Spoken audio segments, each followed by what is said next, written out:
Día. Hola, profe. Hola, Hola, profe, buen profe. día.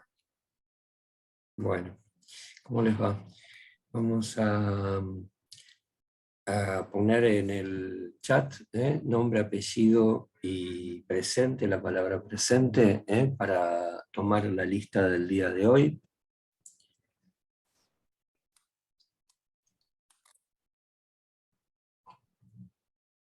Mientras se van incorporando otros compañeros a la clase.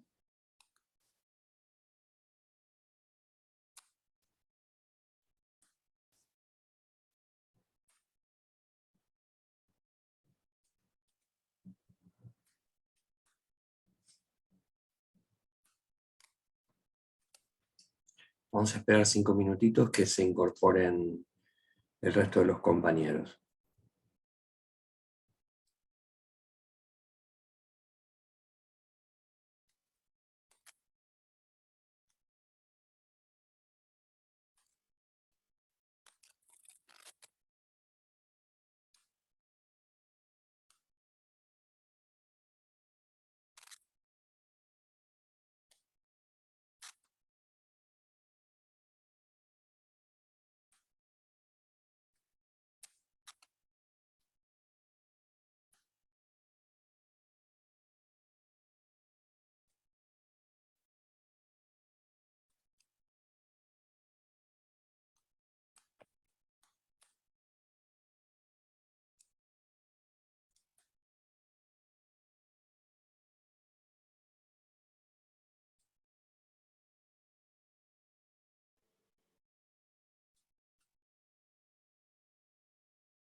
Bueno, de nuevo buen día y recuerden los que todavía no lo hicieron de colocar el nombre, apellido y la palabra presente en el chat para la asistencia. ¿Sí?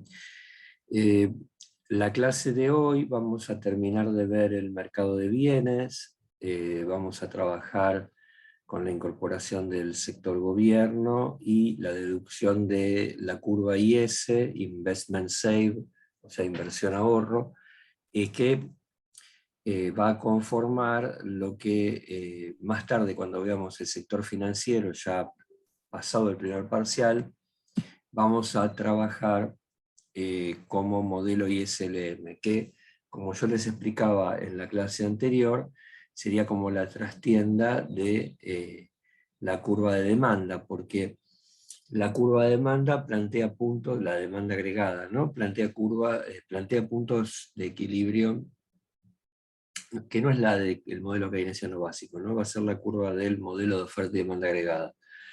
plantea que todos los subpuntos son equilibrios en el mercado, de equilibrio en el mercado de bienes y el mercado financiero.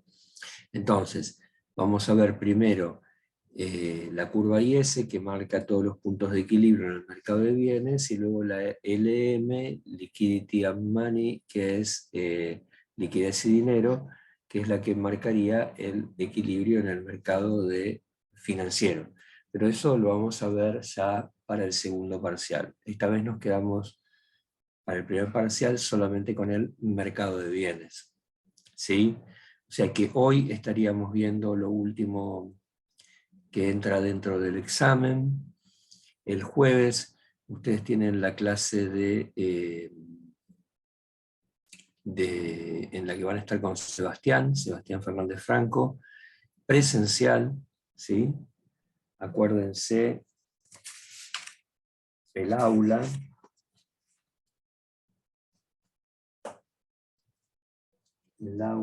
era la 706, ¿sí? El aula 706, en donde van a tener con Sebastián Fernández Franco la clase presencial de repaso. Igual nosotros vamos a hacer un cachito de repaso acá, en esta clase de hoy. Y después, el lunes 25 de abril, va a ser la clase en donde tomaremos el primer examen parcial. ¿Sí? Entonces, vamos, ¿está bien? ¿Están todos anotaron esas fechas? Las próximas 2 clases son presenciales, ¿sí? Una va a ser en el aula 706 el jueves y la otra va a ser en el aula 801, si es que no nos consiguen un aula más grande. Yo estoy pidiendo un aula más grande para que entremos más cómodos, pero bueno, ustedes saben que hay problemas en la distribución de las aulas, especialmente con el tema de tratar de mantener el aula no hecha una multitud, y bueno, entonces dependemos del sector de apoyo a la docencia que nos dé un aula alternativa. Igual todo esto yo se los voy a estar informando durante la semana si es que hay algún cambio. Si no hay cambio de aula, el 25 de abril, para el primer examen parcial, nos encontramos en la de siempre, la 801. ¿Sí? ¿Hay alguna duda con eso? No, profe. Bien. Entonces, vamos a continuar con lo que habíamos empezado a ver la clase que viene. Les voy a compartir pantalla con el modelo keynesiano básico, del que habíamos visto, nosotros, no sé si se acuerdan, ¿ven la aplicación? Sí. ¿Y ahora? Sí, ¿Está más profe. grande? ¿Ven lo que escribo? Sí, sí. Bien. ¿Se acuerdan que el modelo keynesiano básico relacionaba aspectos de la demanda agregada, en este caso como consumo más inversión, porque todavía no integrábamos el sector gobierno, y el nivel de ingreso nacional, ¿sí? Entonces, se trazaba una recta de 45 grados, que era la recta de equidistribución.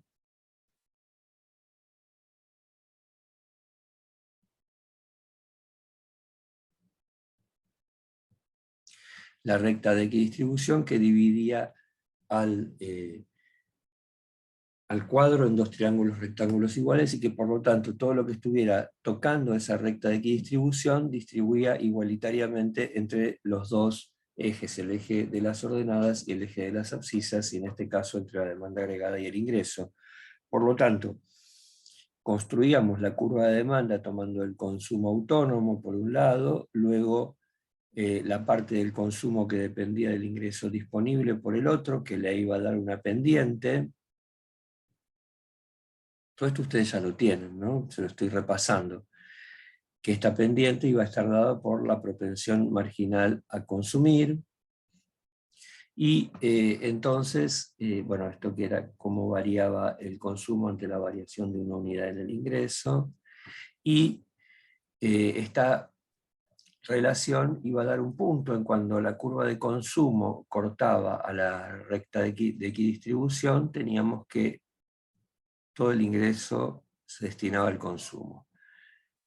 Pero nosotros sabemos que existe otro componente, que es la inversión, y que la consideramos autónoma porque estamos pensando en un modelo de corto plazo. El modelo keynesiano básico es un modelo de corto plazo. Entonces, no tiene pendiente, por lo tanto se suma a la pendiente de la propensión marginal a consumir, dado por la función consumo, y entonces sube en forma paralela por el valor de la inversión, y corta a la recta de equidistribución en un punto en donde se va a dar el ingreso de equilibrio, porque aquí, donde la curva de demanda corta a la recta de equidistribución, tenemos que la demanda agregada es igual al ingreso.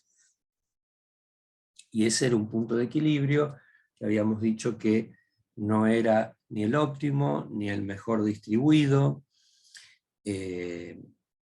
ni el que de pleno empleo, sino que era simplemente un punto posible entre todos los puntos posibles digamos, de vínculo entre la demanda agregada y el ingreso. Y esta es una diferencia muy grande con la teoría neoclásica, porque en la teoría neoclásica siempre se pensaba que este punto era un punto de equilibrio con pleno empleo, y Keynes va a ser el que va a plantear que este punto puede ser un punto de equilibrio, pero sin pleno empleo, y que no hay ninguna fuerza del mercado autorreguladora, como planteaban los neoclásicos, que lleve de este nivel de equilibrio con desempleo de recursos a un nivel de equilibrio con pleno empleo de recursos, y de ahí entra la intervención del Estado y la posibilidad de que en época de crisis el Estado intervenga suplantando esa inversión privada que se retiró del mercado a partir de las políticas monetarias y fiscales, que ya vamos a ver más adelante. ¿Sí? ¿Estamos bien hasta acá? Sí, profe. Sí, profe.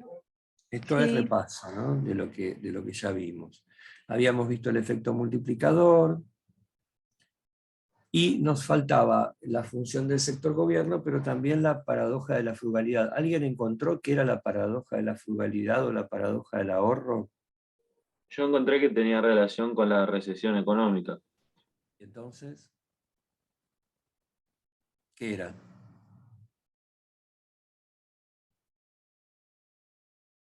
¿Que encontraste algo más?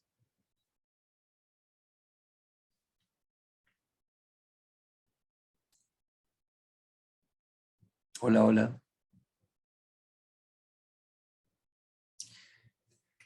¿Alguien encontró algo más?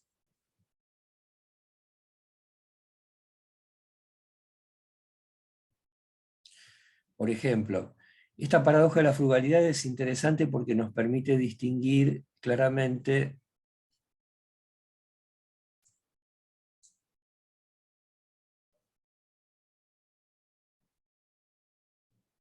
diferentes lógicas.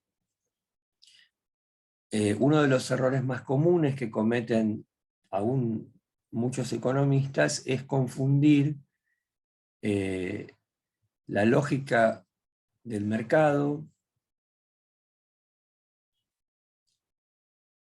con la lógica del Estado,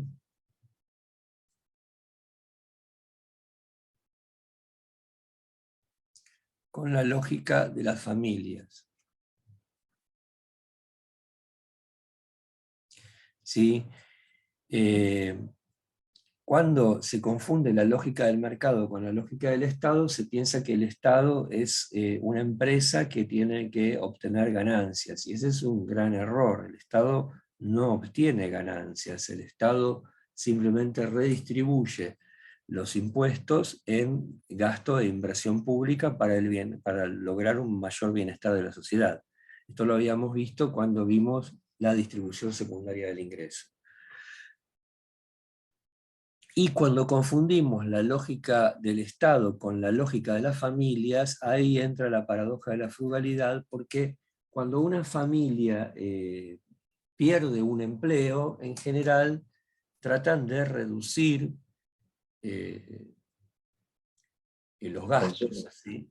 Claro, tratan de reducir sus gastos, pueden ser... Decía que cuando aumentaba el ingreso del consumo no se cumplía la paradoja. Claro, pero vamos un poquito antes. Lo que decíamos es que cuando una familia quiere tratar de que ese presupuesto, que ya es menor porque tuvo una entrada de ingreso menor, lo que va a hacer es tratar de reducir sus gastos de consumo. En cambio, si en un país se produce una crisis y nosotros reducimos el gasto en vez de aumentarlo, lo que dice la paradoja de la frugalidad es que va a generar una crisis mayor. ¿Por qué? Porque cuando reducimos la cantidad de producción, porque al reducirse el gasto se va a reducir la cantidad de producción, se va a sufrir una nueva caída en el nivel de actividad. Y por lo tanto se va a recrudecer la recesión. Por eso se dice que dentro de la lógica del Estado, cuando hay una crisis y la inversión privada se retira porque el riesgo de invertir es muy alto, entonces el Estado debe intervenir para suplir ese agujero que dejó la inversión privada con inversión y gasto público. Esto va a generar que aumente el nivel de actividad de nuevo, que aumente entonces la recaudación impositiva, y ese déficit coyuntural que tuvo al principio se va a saldar con el incremento de la recaudación impositiva producto del aumento del nivel de actividad que generó el propio Estado, y cuando aumenta el nivel de actividad la inversión privada vuelve y el Estado puede retirarse o seguir invirtiendo, eso dependiendo de las políticas económicas. Pero se entiende las diferencias. Nunca pensar que el Estado opera como una empresa y nunca pensar que el Estado opera como una familia. ¿Sí? La lógica del mercado, la lógica de las empresas es una, que uno podría pensar que es la obtención de beneficios o ganancias.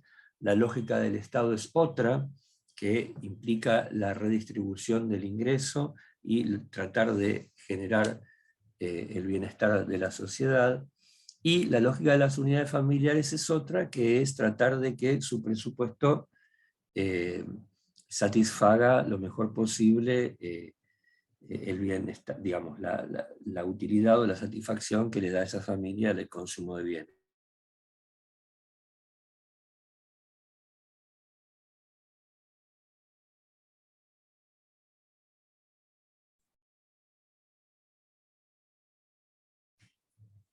¿Sí o no?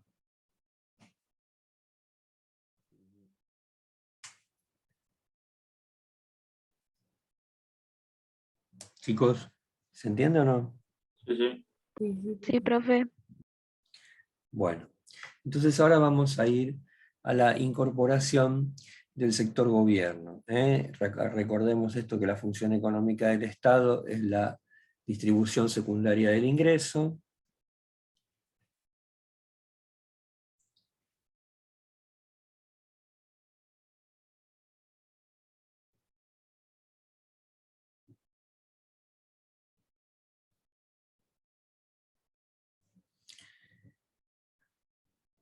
Porque la distribución primaria la hace el aparato productivo cuando paga por los servicios de la tierra, los servicios del capital y los servicios del trabajo.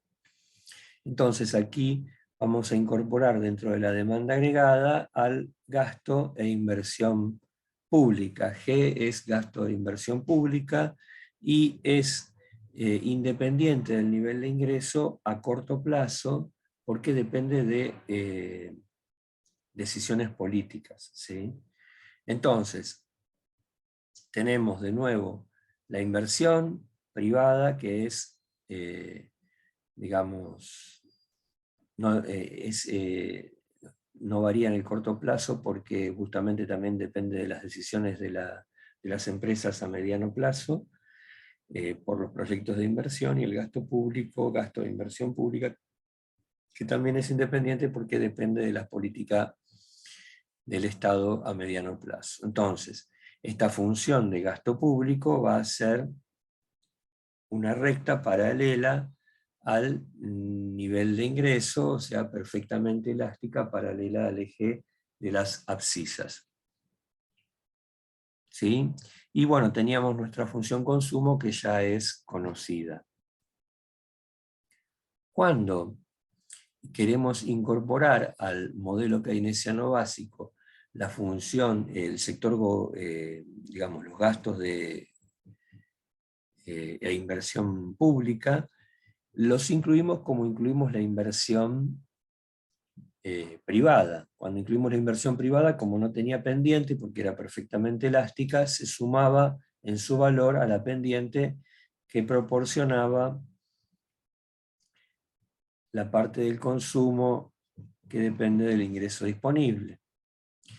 Bueno, lo mismo sucede con el gasto público. Por su valor se va a sumar paralelamente a la pendiente de la función consumo, y va a llevar a que el punto de equilibrio entre la demanda y el ingreso sea, por un lado, más real y por otro lado más alto, porque tenemos un nuevo componente.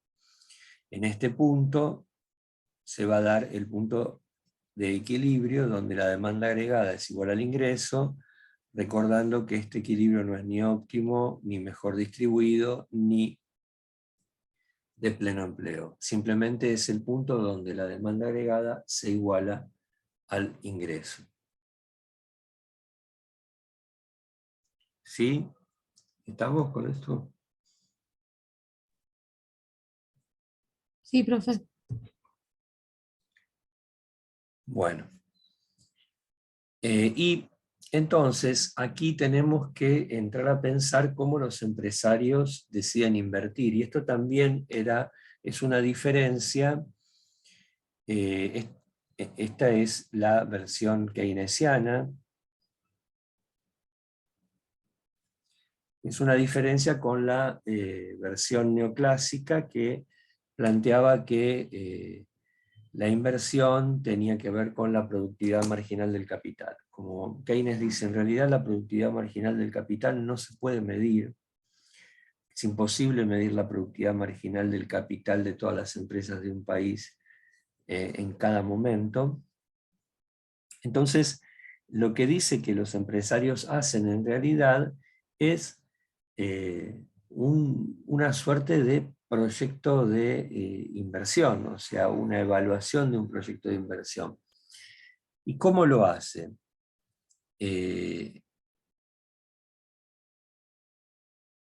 Pensando una variable que se llama eficacia marginal del capital. La eficacia marginal del capital,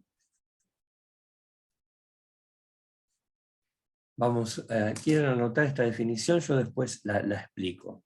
Es la tasa que hace, la eficacia marginal del capital es la tasa que hace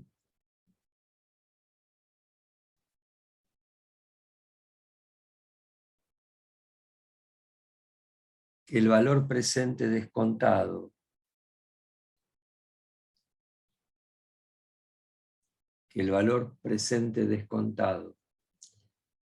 de un bien de capital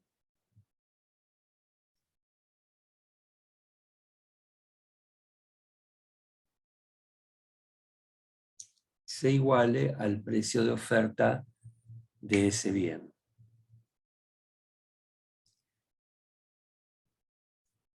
Entonces es la tasa que hace que el valor presente descontado de un bien de capital se iguale al precio actual de ese bien. Y entonces ahí entendemos un poquito qué es lo que hacen los empresarios. Los empresarios calculan cuál va a ser el rendimiento futuro esperado de su inversión de capital. Por ejemplo, yo sé que una máquina que compro me va a rendir, qué sé yo, 5.000 pesos el primer año, 5.500 el segundo, 5.000 el tercero, 4.000 el cuarto, y luego se deprecia, pierde su valor. ¿Sí? Esos cálculos se hacen en función del manual de elaboración de la maquinaria y las variables macro y microeconómicas que necesito para hacer una buena evaluación de un proyecto de inversión. Pero en principio es eso, es el rendimiento futuro que yo calculo, pero lo traigo a valor actual.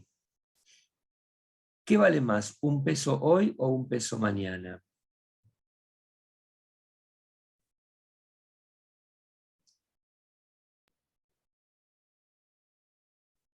Hoy. Hoy, un peso hoy, porque un peso hoy yo lo pongo en el banco y me va a rendir un interés, y mañana voy a tener más de un peso. ¿Sí? Entonces, siempre el valor del dinero hoy es mayor que el que si recibo lo mismo más adelante. Entonces, por esa misma razón, los 5.000 del primer año, los 4.000, los 5.500 del segundo, los 4.000, los 5.000 del tercero y los 4.000 del cuarto, los tengo que traer a valor actual, o sea, tengo que descontarlos por algo, por algún valor. Y Keynes plantea que el valor más común es su costo de oportunidad, que es la tasa de interés de mercado. O sea, ¿qué es lo que pierdo yo cuando compro una maquinaria? La posibilidad de colocar ese dinero en el banco y que me rinde una tasa de interés. Por eso es razonable lo que plantea Keynes, que dice que en realidad ese valor, para llegar a ese valor presente descontado, debo descontar por la tasa de interés multiplicada por los años que corresponda a cada uno de los valores, el valor de ese rendimiento de capital. ¿Sí? Y la tasa que hace que el valor de ese rendimiento de capital descontado ya se iguale a lo que yo pago por el bien hoy, es la eficacia marginal del capital. O sea, que es la tasa que recupera mi inversión inicial. Es la mínima tasa que lo que me permite es no perder, recuperar lo que puse en el precio de la máquina. ¿Se entiende? Sí. Entonces, decíamos, es la tasa que hace que el valor presente descontado de un bien de capital traído a valor actual a través de las tasas de descuento, que los que vieron algo de matemática financiera en la secundaria lo deben haber visto, se iguala al precio de oferta del bien. Y esa eficacia marginal del capital, que ojo, es un valor esperado siempre, ¿no? Es un valor calculado y esperado, lo cual implica incertidumbre, ¿no? También, porque yo lo calculo, pero no sé cuánto va a ser la tasa. Yo aplico una tasa de interés, pero no sé cuánto va a ser la tasa de interés dentro de un año, dentro de dos, ¿sí?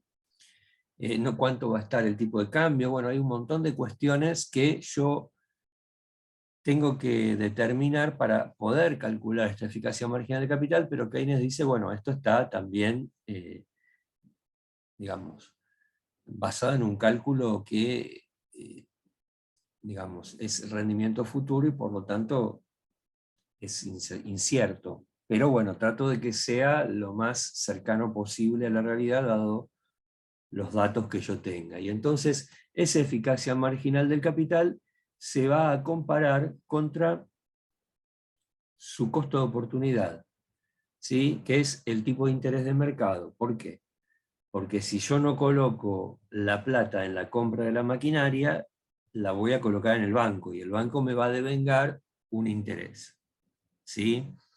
Pensándolo bien sencillamente, porque podría colocarlo en otros activos financieros, etcétera, etcétera, y el razonamiento es igual, pero bueno, pensado sencillamente para hacer un solo costo de oportunidad, comparo la eficacia marginal del capital contra la tasa de interés de mercado. Si la eficacia marginal del capital es mayor que la tasa de interés de mercado, o sea, el rendimiento futuro esperado de la inversión de capital es mayor que lo que me va a rendir el interés en el banco, invierto. Si la eficacia marginal del capital es menor o igual que la tasa de interés de mercado, no invierto. ¿Sí? Así entonces plantea Keynes que se determina cómo un empresario decide invertir.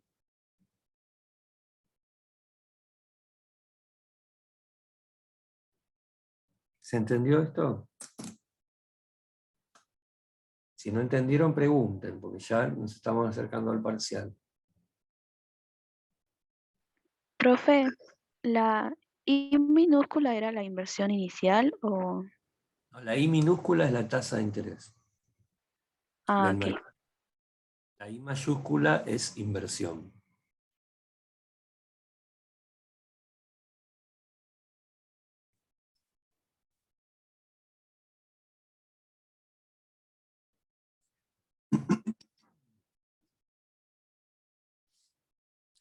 ¿Qué dudas hay con esto? ¿Se entiende lo que es la eficacia marginal del capital?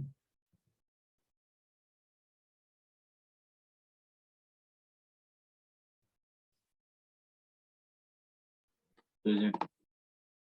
Bueno, entonces, lo que vamos a hacer ahora es derivar la curva IS. ¿Se acuerdan que yo les había dicho que a partir del modelo keynesiano básico podemos derivar la curva IS del modelo ISLM, que nos va a servir para mirar con más profundidad la trastienda de la demanda agregada? Entonces, fíjense que ya en nuestra demanda agregada, que es consumo autónomo, más la parte del consumo que depende del ingreso disponible, más la inversión, que antes era autónoma, pero ahora ya no es más autónoma, porque sabemos que depende del ingreso en forma positiva, porque a mayor ingreso, mayor va a ser la inversión que se va a hacer, y del tipo de interés en forma negativa, porque cuanto mayor sea el tipo de interés, menos van a ser los proyectos que queden con una eficacia marginal del capital por encima de ese tipo de interés. Por eso Keynes va a decir siempre que para fomentar la inversión privada hay que mantener una tasa de interés baja, para que los proyectos cuya eficacia marginal del capital se calculó queden por encima del tipo de interés y se realice la inversión, o si quieren verlo más fácilmente, para que los préstamos que toman los empresarios para comprar sus bienes de capital sean más baratos porque tributan o pagan una tasa de interés menor. ¿Se entiende? Sí, profe. Y en este caso sería ya a corto, largo plazo. ¿Cómo sería? No, en este caso, claro, ya sería más a mediano plazo. Igualmente, el modelo ISLM también es un modelo de corto plazo. Recién cuando incorporamos la curva de oferta agregada, se transforma en un modelo de largo plazo, que va a ser el modelo que plantean los neoclásicos. En principio, Este modelo sigue siendo un modelo de corto plazo, pero con un poquito más de previsión en términos de la inversión, aunque el gasto público sigue siendo totalmente, perfectamente elásticos, o sea que no depende del nivel de ingreso actual. Entonces, acuérdense que ahora la inversión que antes era I sub 0, ahora la inversión depende en forma positiva del nivel de ingreso y en forma negativa del tipo de interés. Y entonces, si la inversión depende en forma negativa del tipo de interés y relacionamos tipo de interés e inversión, ¿cómo va a ser la pendiente de esta curva de inversión? Decreciente. Decreciente, ¿sí? Pendiente negativa. Entonces, esta pendiente, que es decreciente, ¿sí? Va a determinar que a un tipo de interés mayor haya una inversión menor y que a un tipo de interés menor haya una inversión mayor. ¿Sí? ¿Se ve eso? Fíjense, T sub 1 es mayor que T sub 2, pero con T sub 1, una tasa de interés mayor, la inversión es menor, mientras que T sub 2, que tiene una tasa de interés menor, genera una mayor inversión. Estamos respondiendo a esta concepción que vimos recién de la inversión. Entonces, si trazamos la curva a partir de estos dos puntos, vamos a ver que es una curva de pendiente negativa, lo cual implica esa relación inversa entre tipo de interés y inversión. Y entonces, el modelo ISLM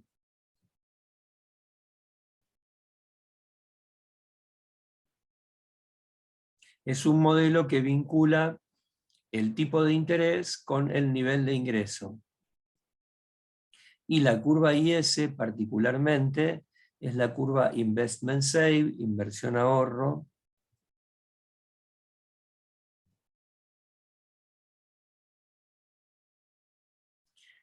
que es la curva de equilibrio en el mercado de bienes.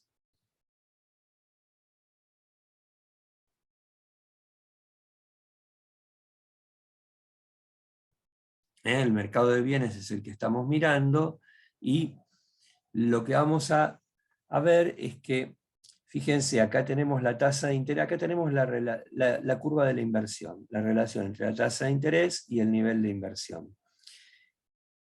A medida que la tasa de interés baja, aumenta la inversión, y al aumentar la inversión, aumenta el nivel de ingreso, porque acuérdense que un incremento de la inversión, por efecto multiplicador, generaba un aumento aún mayor en el nivel de ingreso que la inversión inicial. Por lo tanto, aumenta el nivel de ingreso. Entonces, a una tasa de interés baja tenemos, perdón, a una tasa de interés, a una tasa de interés alta tenemos un nivel de ingreso bajo. A una tasa de interés baja tenemos un nivel de ingreso alto. ¿Sí? Por lo tanto, la curva IS también va a tener pendiente negativa,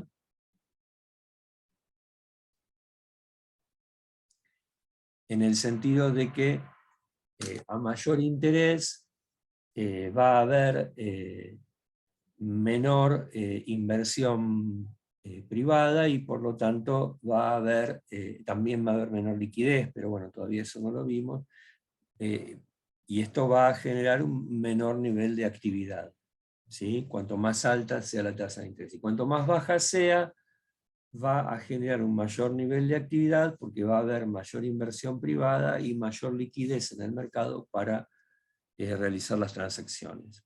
Por lo tanto, la curva IS tiene una pendiente negativa, y es una curva que a lo largo de la misma, que se traza a partir de esto, ¿no? Un tipo de interés alto genera un nivel de ingreso bajo, un tipo de interés bajo genera un nivel de ingreso alto. Tenemos dos puntos, con esos dos puntos podemos trazar la curva, y esta curva IS va a mostrarnos en cada uno de sus puntos el equilibrio entre demanda agregada e ingreso. Entonces, la fórmula de la curva IS va a ser demanda agregada igual a consumo autónomo más la parte del consumo que depende del ingreso disponible, más la inversión, que ahora depende del nivel de ingreso y del tipo de interés, más el gasto autónomo. Esta es la fórmula de la curva IS.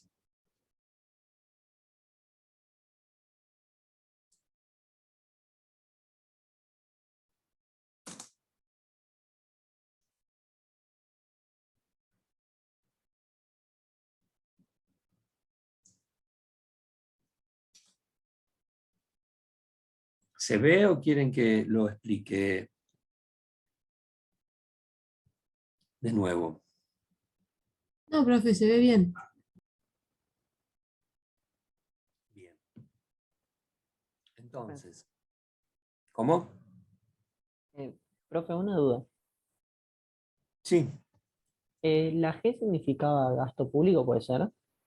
¿Cómo? G en la fórmula, ¿qué significaba? ¿Qué es el gasto público? Ah, listo, gracias.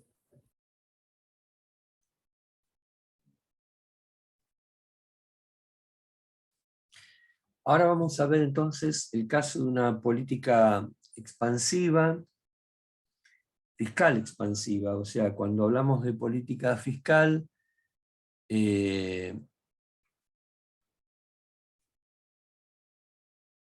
estamos planteando que los instrumentos de política fiscal son los impuestos y el gasto público. ¿Sí? Entonces, lo que vamos a ver es qué pasa si, por ejemplo, se produce una política fiscal expansiva de incremento del gasto público. Por ejemplo, se destinan 500 millones de dólares a la construcción de una presa hidroeléctrica. ¿Sí? Entonces, vamos a ver que si esta es nuestra curva de demanda, fíjense, esto está mal acá, pero tiene que ir exactamente acá, este es la curva de equidistribución.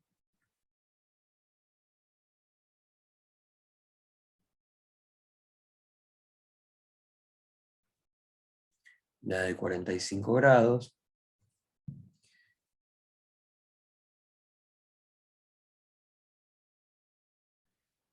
Entonces, lo que vamos a ver es que el primer equilibrio se obtiene acá en I sub 1, pero cuando se incrementa el gasto público, se produce un corrimiento de la curva de demanda agregada de DA1 a DA2, y el nivel de equilibrio en el punto E2 se da en un nivel de ingreso mucho mayor a la inversión inicial por el efecto multiplicador.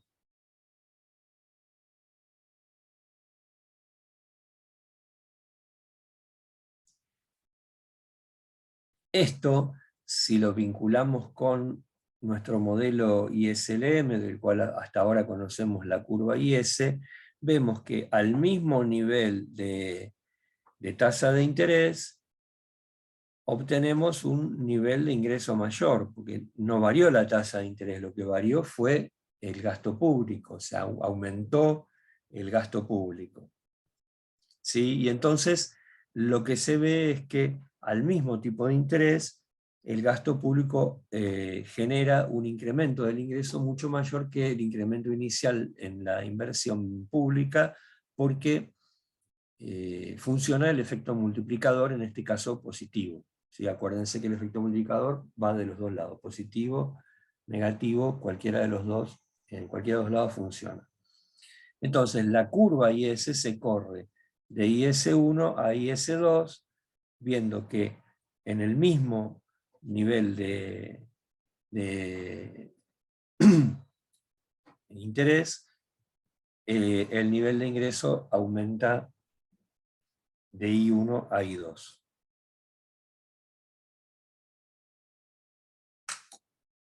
¿Se ve?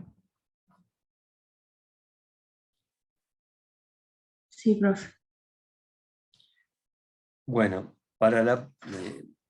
sería bueno que para el jueves hagan este mismo ejercicio con una política fiscal contractiva, o sea, al revés, una política que implique una disminución del gasto público o un aumento de los impuestos, pero esta es más complicada, ¿eh? Esta es más fácil. ¿Sí? Traten de hacer ese ejercicio para darse cuenta si entendieron cómo se mueven estas curvas. Es muy sencillo, es justo al revés de Es al revés, se movería para abajo. gasto público. Sí, el de incremento de los impuestos genera un cambio de pendiente, porque acordate que CDI menos T es la pendiente, y si cambia esto, cambia la pendiente también. Pero bueno, también es sencillo de hacer. Bueno, yo les dejé aquí una actividad asincrónica que la tienen en el aula virtual también, que me gustaría que la realicen para el jueves y la corrijan con Sebastián. ¿Sí? No son muchos, son 5 ejercicios que les van a hacer pensar un poco sobre el modelo keynesiano básico. ¿Sí? Y bueno, el capítulo 10 es el mismo que teníamos para la clase anterior, o sea que no agregamos bibliografía, y completar las preguntas de repaso al final del capítulo, porque ahora sí lo terminamos. ¿Sí? Las discusiones en el foro, como siempre, y vamos a mirar el foro entre Sebastián y yo para ir corrigiendo lo que vayan poniendo. Entonces ahora voy a dejar de compartir pantalla. El PowerPoint ustedes ya lo tienen porque lo vieron ya para la clase anterior. Hoy lo completamos nomás. Entonces, lo que me gustaría que aprovechemos el tiempo ahora es en función de las dudas que ustedes tengan, haciendo una especie de repaso de los temas que van dentro del parcial.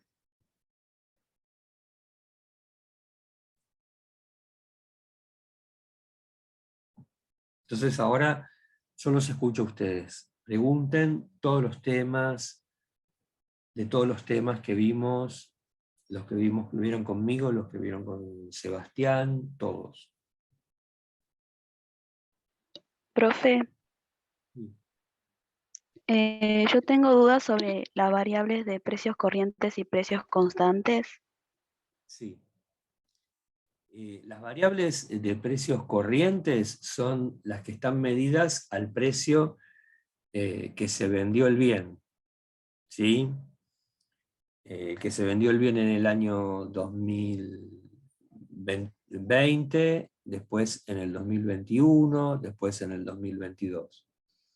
En cambio, las variables a precios constantes tratan de llevar todos los precios a un mismo precio. O sea, para poder comparar la cantidad de bienes producidos, ustedes saben que el producto se mide en términos de valor, precio por cantidad. Entonces, si quiero evitar la distorsión que genera la variación de precios en las cantidades producidas, lo que hago es llevar todos los precios a precios de un año, que en general es elegido estadísticamente por ser un año de precios relativos estables, etcétera, etcétera. Y llevo entonces todos los precios al precio del año 2020, ponele. Entonces, lo que voy a ver cuando vea las cifras van a ser las variaciones en la cantidad producida, no las variaciones en los precios, que podrían hacernos creer que aumentó la producción, pero lo que aumentaron fueron los precios. ¿Se entiende ahora? Yo tengo anotado que si tenemos una serie cronológica, nos conviene medir a precios constantes. Si tienen una serie cronológica, no es que les conviene, es necesario Claro, medir necesitamos. antes porque si no, no pueden comparar, ¿sí? Porque ahí tienen la variación de los precios que les nubla la posibilidad de ver si variaron las cantidades producidas o no. O sea, cuando son series, digamos, de corte transversal, o sea, en un mismo año, se puede hacer a precios corrientes. Cuando son series cronológicas, o sea, que comparan años entre sí, siempre los valores se tienen que llevar a precios constantes. O sea, suponiendo que no hubo variación de precios en el periodo y por lo tanto todas las variaciones que vamos a tener van a ser variaciones en las cantidades producidas y no en los precios. ¿Se entiende ahora? Sí, profe, gracias. ¿Qué otra pregunta?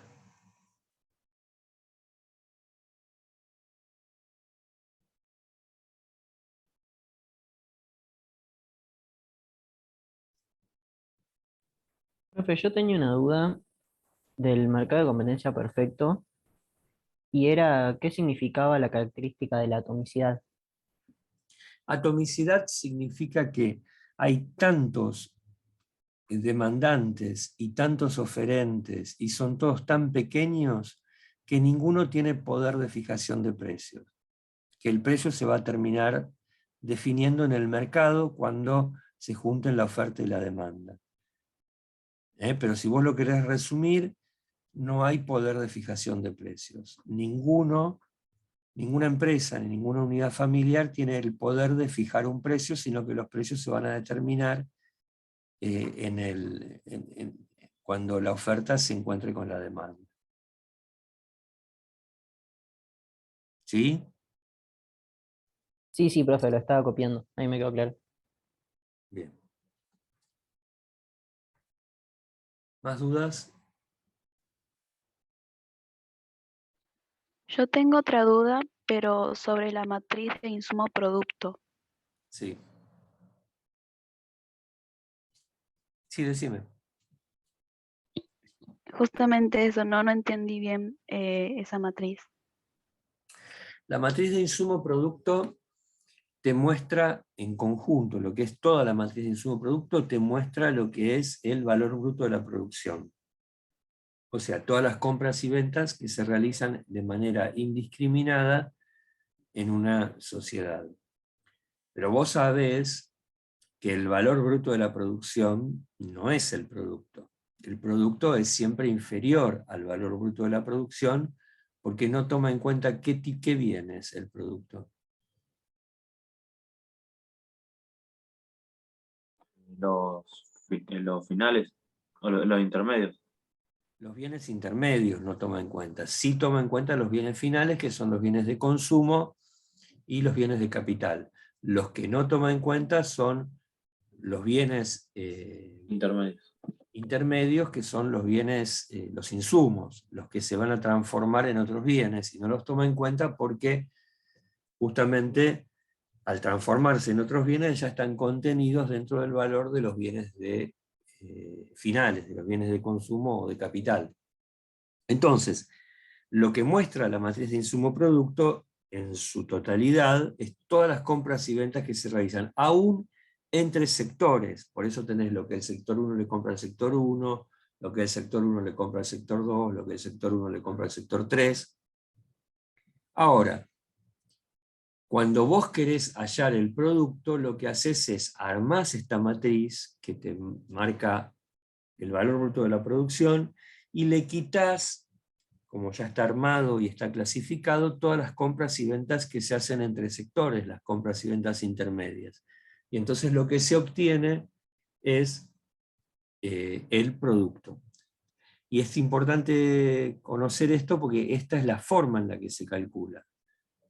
Se toman todas las compras y ventas indiscriminadas que se dieron en el año y luego se le quitan las compras y ventas entre sectores, dejando solamente la demanda final de bienes de consumo y de bienes de capital. ¿Se entiende un poco más ahora? Sí, profe. ¿Qué otras dudas?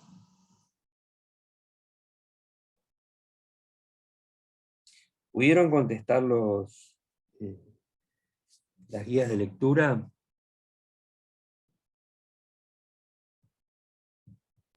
Sí. Traten de contestarlas, porque es importante. ¿Qué más? Profe, yo cuando estaba respondiendo las guías, me quedó una duda del flujo real y nominal dentro del circuito.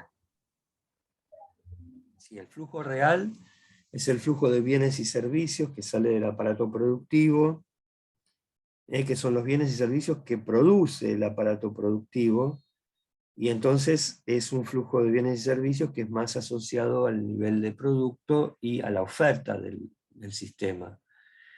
Pero, ¿cómo produce el aparato productivo los bienes? A partir de los factores de la producción, tierra, trabajo y capital. Por lo tanto, como la tierra, el trabajo y el capital generan valor agregado, o sea, generan en última instancia esos productos que salen del flujo real, deben ser remuneradas.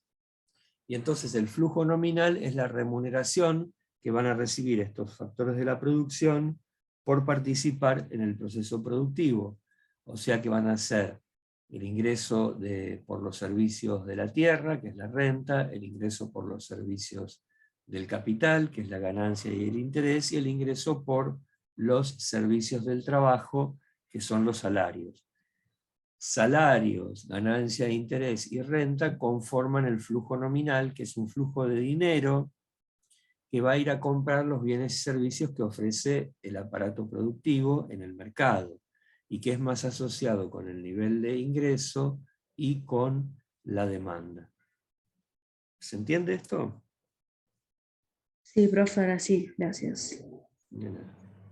¿Qué más?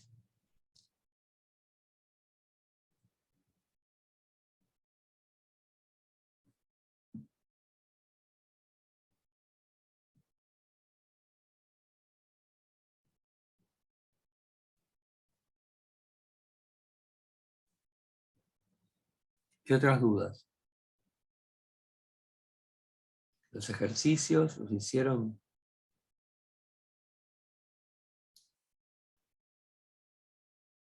Si no los hicieron, háganlos y chequéenlos el jueves con Sebastián.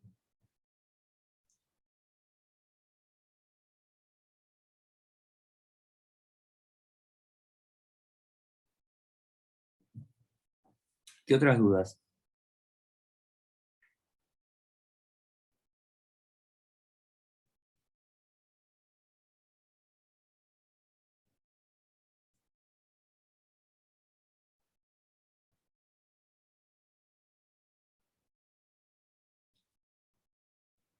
¿No hay más dudas?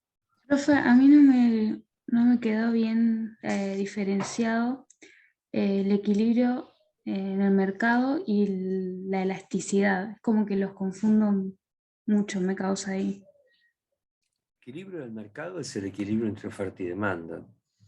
Ahí todavía no analizamos el tema de la elasticidad. Luego viene el concepto de elasticidad, que nos viene a aumentar lo que sabemos sobre los bienes que se ofrecen y demandan en el mercado, que es el concepto de sensibilidad de la curva de demanda o de la cantidad demandada en relación al precio. Entonces, si el precio sube un 5%, ¿cuánto cae la cantidad demandada? ¿Un 2%, un 5% o un 7%? Eso me va a decir si los bienes son elásticos, inelásticos, de elasticidad unitaria. Y entonces vamos a poder clasificarlos según las formas que lo clasificamos, pero no tenés que confundirte entre equilibrio y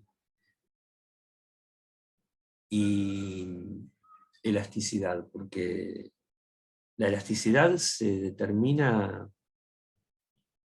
digamos, independientemente del equilibrio.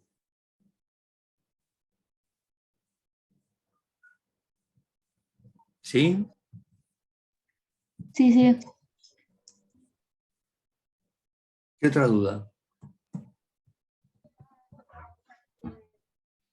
Sí. No se te entiende nada, ¿eh? Acércate el micrófono o algo. Escucho un ruido nada más.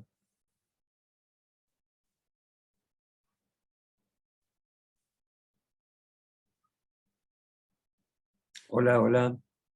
González Maya.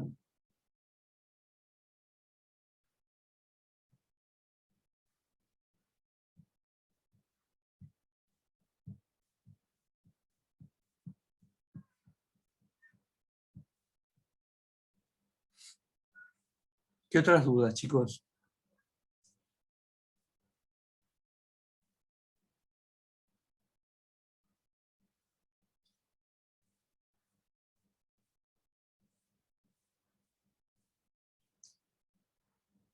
Profe, sobre el trabajo de Martínez, el, Sí.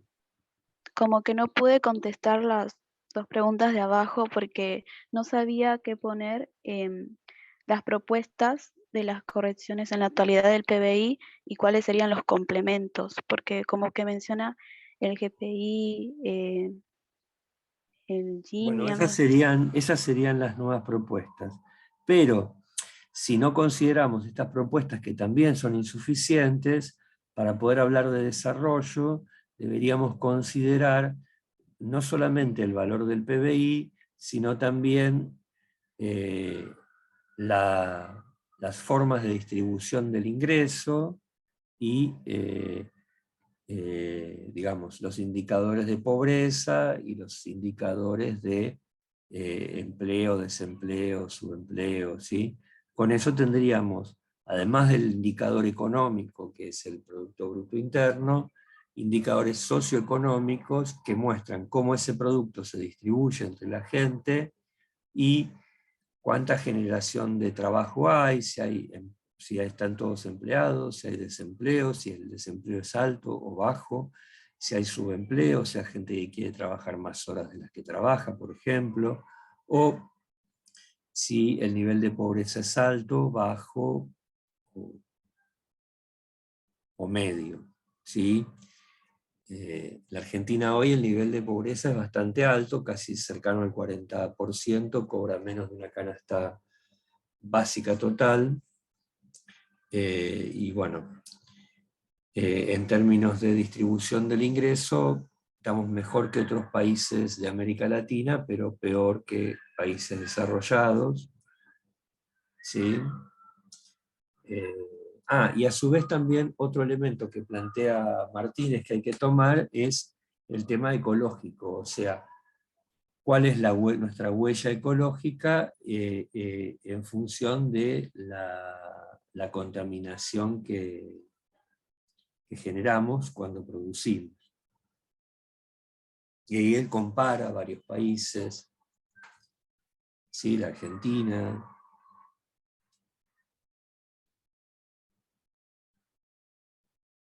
¿Se entiende un poquito más lo que tenés que contestar? Sí, profe. Bien. ¿Qué otra duda?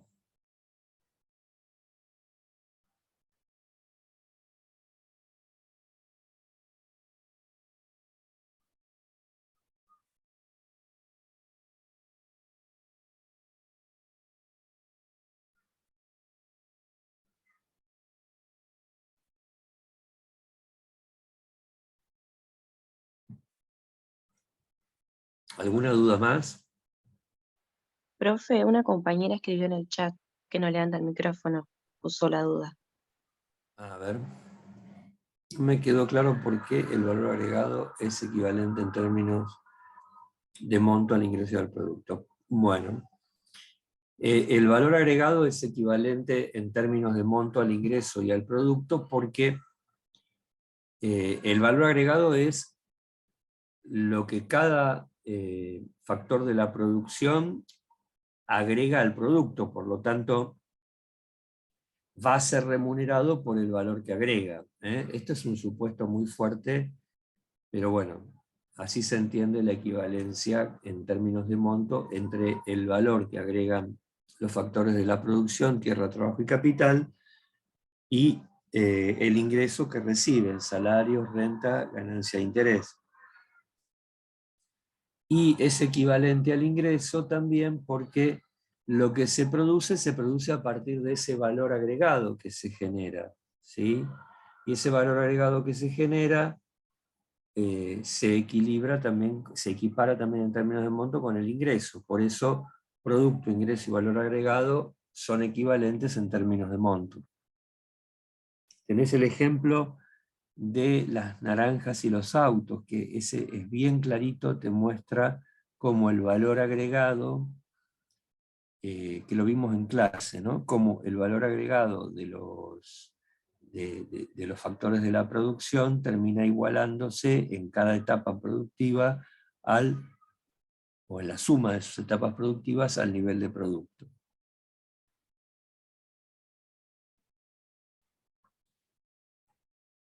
¿Qué otra duda?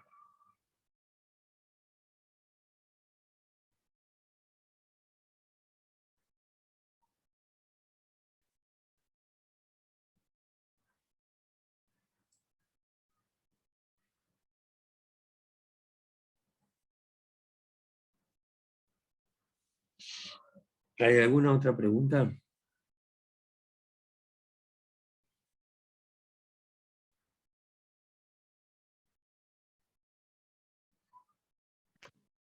No.